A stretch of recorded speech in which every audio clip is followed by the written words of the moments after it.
This is the Lone Crater YouTube. We hope this video helps. You need to confirm hardware compatibility first and then begin the change.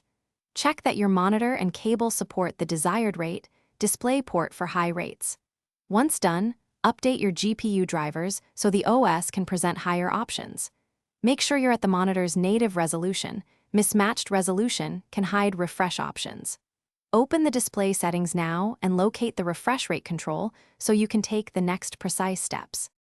You'll adjust system and driver level settings next to actually change the refresh rate. In Windows, go to Display Settings, then Advanced to pick a new rate. In Mac OS, use System Settings Displays.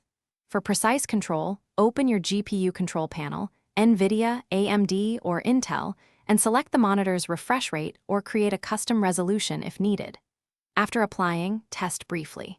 If the display flickers or goes black, use the timed reverse. You're finishing up by validating and knowing how to troubleshoot. Test motion in a game or a refresh rate test to confirm smoother visuals and no tearing. Make sure VSync or adaptive sync settings align. If problems persist, swap to a certified cable or different port and try a lower rate. You can also roll back GPU drivers or test the monitor on another computer to isolate hardware faults. Finally, document the working config so you can quickly restore it if you change systems later.